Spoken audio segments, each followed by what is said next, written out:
It's October 2015, a chilly day in autumn. John Brennan receives a weird phone call. It seems to be coming from a stranger. He hesitates a second, then picks up. Hello? John Brennan? Who is this? You're a f***ing loser. If John Brennan hadn't been John Brennan, this might have looked like an ordinary prank call. But John Brennan happens to be one of the most powerful men on Earth, the head of the CIA. Who is this? How did you get this number? It was so f***ing easy, bro. You're such a What do you want? I don't want anything. I already f***ing own you. How much do you want? We want $5 trillion. The US government will classify this call as part of a larger conspiracy of identity theft, harassment of government officials, and cyber terrorism. The caller will pay a heavy price for this moment of trollish glory. Why are you doing this? We want you to stop bombing the Middle East. Across the Atlantic, in a house in the West Midlands of England, a 15-year-old kid in his room, the phone still in his hand. He can't believe what he just did. He calls himself Kraka, and he loves to smoke weed. In fact, he's high right now. He's also the leader of Krakas with Attitude. He and his companions terrorized and embarrassed the US security apparatus to a near incomparable degree. They leaked the personal data of police officers, FBI agents, and DOJ officials. They hand-delivered top-secret documents to Julian Assange. Some of the most publicized hacktivism attributed to Anonymous. They call themselves Anonymous. Yeah, it was actually them. In part for the lulz. And this is their story. This was political. Teenager Cyber attacks. hijacked the computers of several US intelligence and Did a security collective called Crackers with Attitude.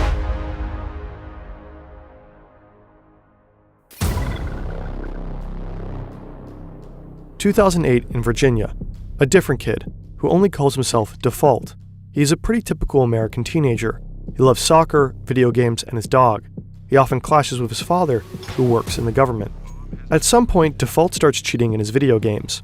This gives him the first taste of using computers to do things that you're not supposed to. Exciting, powerful things. He starts learning all that he can about how computers work, and how to get them to bend to your will. 2008 was an exciting time to get into hacking. The decentralized hacktivist group Anonymous was in its heyday. If you managed to get into their secret chats, you got a front-seat view of their actions. Anonymous is one of the biggest online vigilante groups. Members hack into companies and governments. Now a worldwide and widely recognized hacking group.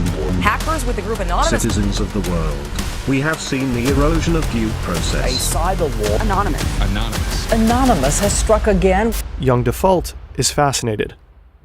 Anonymous embodies an exciting spirit of freedom through chaos.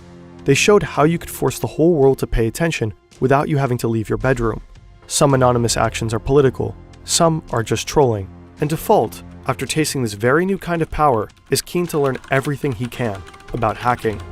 He starts to hack random websites just for the challenge of it, just to see if he can. But after hanging around Anonymous's chats for a while, he starts to find the group, well, cringe. For one thing, it's crawling with feds. People are getting arrested, and it's tough to know who to trust. Anonymous has become so big that vetting people becomes difficult. There's tons of infighting and doxing. Since it's the only hacktivist group most media outlets know about, Anonymous keeps getting credited for the work of other, often more sophisticated hackers. It's a mess. So Default gets involved with offshoot hacker groups, one of them called AnonSec. The group positions itself as anti-Anonymous. But similar to Anonymous, AnonSec performs operations, hacking initiatives that sometimes have a political purpose, and sometimes are just, as one might say in 2008, for the lulz.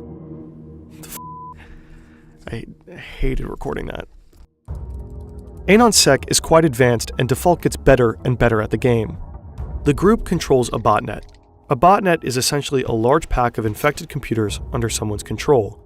You can use those computers to further spread malware across the internet to make the botnet larger and larger. Or you could, for example, attack a server with it in order to overload it. Default is tapping around AnonSec's botnet and gets curious about what computers they've actually gotten under their control. He finds that one is a server of the Canadian Medical School, Windsor University. Suddenly, Default finds himself with direct access to the university's finances. He pulls up records of students who owe the school money. It all adds up to $9.4 million. And at the bottom of the list, something very tempting. A delete all button. How could he not push it? These people might, really enjoy having their slate wiped clean, as it were. If you look, some of them owe a substantial amount of money, like $70,000. I think some people owed upwards of over $100,000. It's a lot of money. You know what I'm saying? It's just like perpetual debt that sometimes it just lasts for decades. So, just deleted everything. I went into the PHP shell and just sent everything to DevNull and just shredded it. So whatever I sent there is just not coming back. This is from the podcast Darknet Diaries. They have a fantastic episode with Default. Of course, this story poses some questions. We tried asking the university if the debt stayed deleted. They did not answer, but usually student loans have multiple on and offline and offsite backups. There should be hard copies of the student's signed loan agreements. However, Default feels like he's really doing something at the time. There is a certain rush to committing a crime when it feels like doing the right thing. Other hackers might have used the sensitive student information to make a profit. There's actually a shadow industry worth billions surrounding our most sensitive data. So-called data brokers gather all the info available about us on the internet, your contact information, browsing history, and online transactions. This data is often bundled into shadow profiles, which are then being sold. You might receive a tailored mail or a robocall based on your shadow profile. In the worst case, someone might try to steal your identity. Incogni helps you remove your data from the numerous lists of data brokers. The only thing you have to do is create an account and allow Incogni to act on your behalf. Afterwards, you can easily track the status of all the requests in the dashboard. Check out incogni.com/FernTV for an exclusive 60% discount on a 1-year plan using the code FernTV.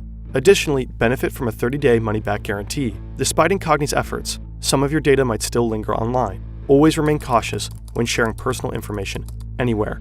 By trying out Incogni, you're actively supporting our channel. More and more of Default's hacks are motivated by altruism rather than just curiosity. As recently as 2014, bestiality was legal in Denmark. Other European countries, Germany, the UK, Sweden, had recently banned it. What this meant for Denmark was an increase in animal sex tourism. For years, Danish animal rights activists tried to bring attention to this. They called them dog brothels. So sick. It's so crazy. And I had a dog, so that really pissed me off just thinking about the fact, what if someone took my dog and that happened to my dog? I would freak out. So, as Default describes it, he and other AnonSec hackers lend their technical skills to the animal rights movement. So I think we took down the official Denmark government website, and then we actually defaced it, and said, did you know that your government allows bestiality? And there's bestiality dens where people can go and pay money to do these things to animals. And most of them are people's pets. They shut down bestiality websites via DDoS attacks and tweet evidence of sexually mistreated animals. The information reverberates around the world and is widely condemned. Anonymous gets credit for AnonSec's actions, which deeply annoys Default. But it works. In part due to the hacks, more people know about Danish dog brothels. They talk about them online, protest them, until the case winds up in Parliament. In April 2015, Denmark finally bans bestiality. While Default is leveling up as a hacker, he also becomes an early adopter of crypto. He accumulates a significant amount of Bitcoin, more than 1,000. This would amount to a lot of money today, somewhere around $40 million US. He keeps these Bitcoins on a hard drive in his room. He also knows he's making powerful enemies, so he gets a bit paranoid, a bit fanatical with his OPSEC. He never logs into his own Wi-Fi, for one. He uses a satellite dish to log into a free Dairy Queen Wi-Fi half a mile away. He's always connecting through a Tor node. Every time he turns off his devices, he makes sure they're encrypted. When he turns them back on, he has to wait 30 minutes for them to decrypt. For the most part, he never tells anybody what he is doing. He knows he has a lot to lose. Ultimately, it won't be enough.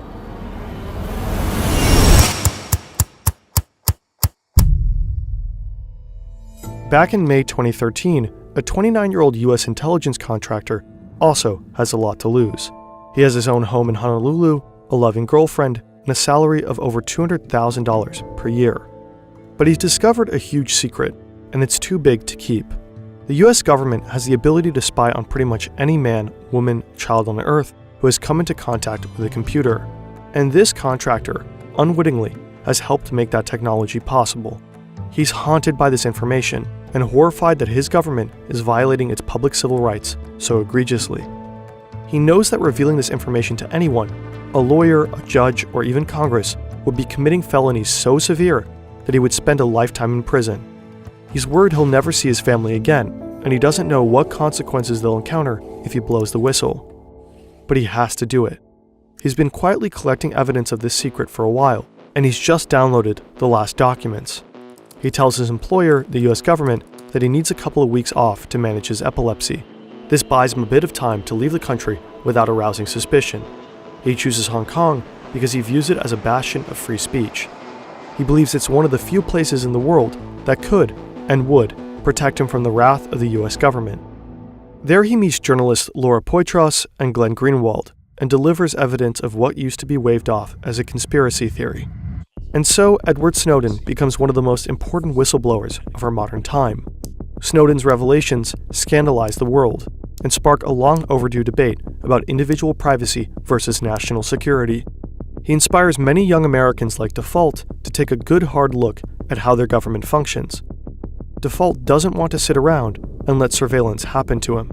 He wants high-ranking intelligence officials to know what it feels like to be spied upon, to have their private information stored and distributed, and to have it used against them.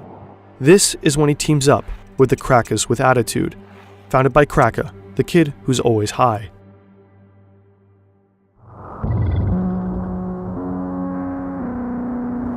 Leicestershire, England, 2015. In a housing estate on the outskirts of a sleepy former mining town, there's not a lot to do except get high or go online. In the case of 15-year-old Cracker, he spends his time doing both.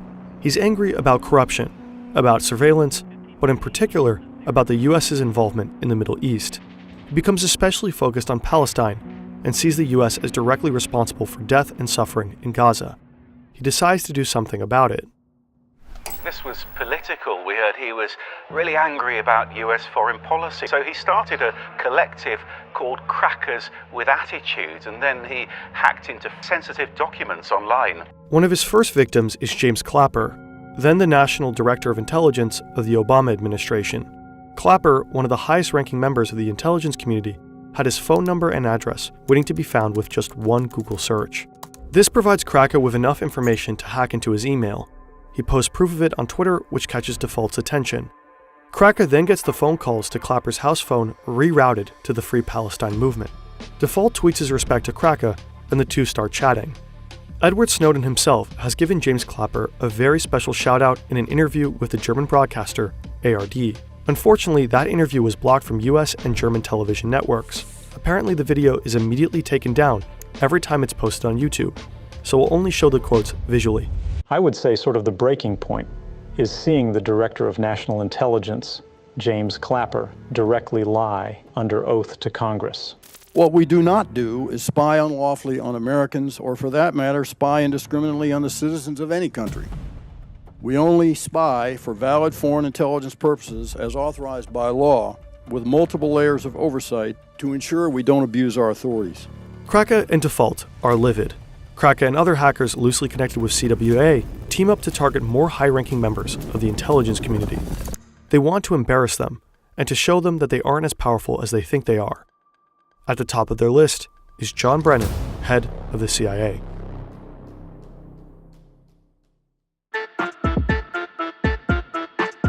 Brennan, like Clapper, has enough information online that he basically doxes himself.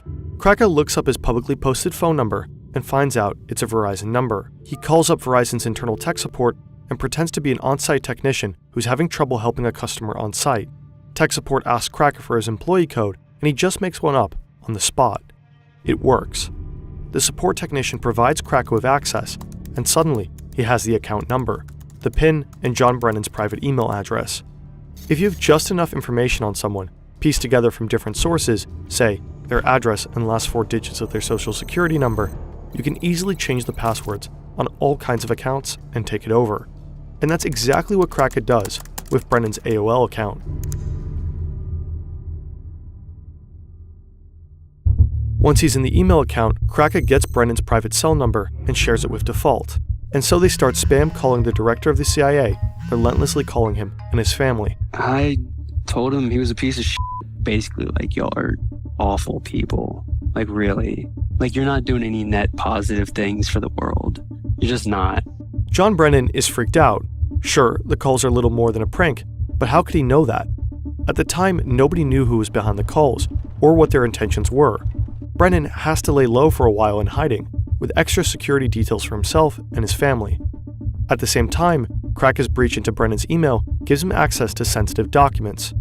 Kraken first posts screenshots on Twitter, but then, egged on by Default, and maybe asking himself, what would Snowden do, he decides to hit up WikiLeaks. Julian Assange himself takes interest. He publishes the documents in October 2015. They include Brennan's 47-page SF-86 application, a sensitive form required for obtaining top-secret government security clearance. The form reveals his criminal history, psychological records, past drug abuse, and other details nobody would want about themselves online. Not only that, from Brennan's emails, WikiLeaks publishes Bush-era recommendations for how the presidency should operate in the Middle East. There is also an internal congressional correspondence from the Senate Select Committee on Intelligence that offered suggestions on how to make future interrogation methods, also known as torture, compliant and legal. The breach cost the agency $1.5 million in damages and relocation costs, as several operatives went into hiding before they knew that there was basically no threat level. Above all, it was widely embarrassing. Hacking into Brennan's email was laughably easy. This is true, and it's true that you guys have actually broken into his private email account. How difficult would you say it is? You mean out of 10? Sure, out of 10. 1. 1. It's a lot of, I guess, private information, really. He's pretty stupid, really. He's supposed to be so high in the government, like head of CIA, then he should be a bit more clever. Can you give us any indication of your background? I mean, how old you are? Are you in the United States? I mean, anything you can tell me about yourself? Yeah, I'm below the age of 20 years old. I smoke pot, and I live in America. And you smoke pot? All day, every day. We wonder what John Brennan must have thought, while undoubtedly watching this in his relocation house. What fury must have built up inside him. The CWA aren't done. They release more and more information. With control over Clapper's and other operatives' accounts, it's even easier to get people to give up information to in turn access further accounts and databases. They gain access to FBI's Deputy Director Mark Giuliano's account. There, they discover a database with personal information of 9,000 Department of Justice officials and 20,000 FBI agents. They post it. They then get access to the Justice Department's Joint Automated Booking System, which has records on all U.S. prisoners. They check out the records of fellow hackers like Jeremy Hammond and post those online as well. They wreak havoc and embarrass one institution after another. Did these kids really think that they were going to get away with it? At the time, I really didn't care. I just that was towards the end of the run. It was just like, all bets are off. You know, I'd gone all the way down the rabbit hole. I just become very disillusioned with people's complacency and their lack of care for what was going on. So it's like, we're going to bring attention to this with like chaos and mayhem.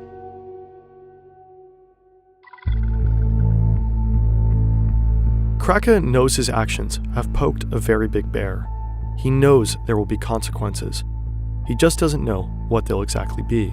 I'm going to go to Russia and chill with Snowden, because I know that the government are pretty mad about this. I'm probably going to get tortured. I'm actually a pretty fast runner. Default is paranoid the whole time, constantly worried about his OPSEC. But he let his guard down. Default became involved with an ex-girlfriend of one of his friends. According to him, he asked his friend in advance if it's okay with him. The friend says sure, go for it. He's way over it.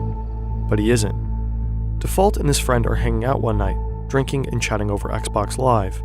I slip up for the first time ever, being arrogant and cocky. It comes on the news, CIA director hacked, blah, blah, blah, all this stuff. And I'm like, yeah, that was us, blah, blah. I was like drunk talking and just totally like gave myself away. He never thought his friend would do anything with that information. Hell, he didn't even think his friend would necessarily believe him. But today, Default is pretty sure this friend turned him in. When the FBI raids you, they don't knock politely.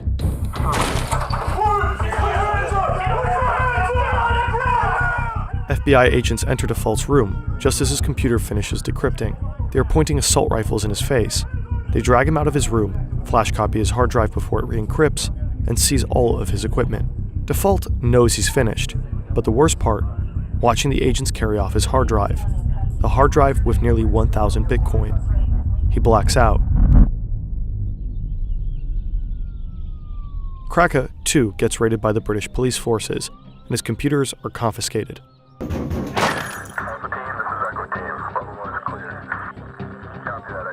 One other CWA member gets arrested in the US, and 3 more in the UK.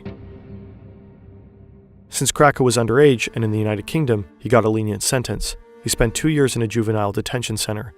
He was the first minor in the UK to be imprisoned for hacking. Today, he's keeping his head down and is done with crime. He just wants to make a career in cybersecurity and move on with his life. He did not want to give us an interview. Default, even though he was less involved, paid a much higher price. He went straight to federal prison with a 5-year sentence. He had to pay $145,000 in restitution, and due to COVID regulations, spent a significant amount of that time in solitary confinement.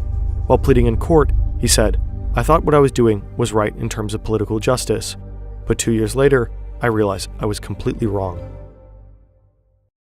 Snowden, too, didn't have a relaxed time fighting asylum in Russia. Shortly after his leak, intelligence officials publicly fantasized about killing him. Whether you're a principled whistleblower who truly understands the significance of what you're leaking, or a stoned teen furious at the world's injustices, messing with the US government will change the course of your life forever. So make sure it's worth it. In December 2023, the Biden administration renewed a very controversial surveillance program. The act allows the administration to spy on anyone in the world without warrant, including its own citizens. It includes a vast database of electronic communications. It's supposed to be accessed only when there's a legitimate reason to believe it will assist intelligence operations. But a US court ruling in 2023 found that the FBI has already misused this database 278,000 times. Unlawful searches were particularly rampant between 2016 and 2020. They've snooped in the private communications of donors to various congressional candidates. They've been watching suspected January 6 rioters, and they've also been surveilling Black Lives Matter protesters. Maybe they're even surveilling us.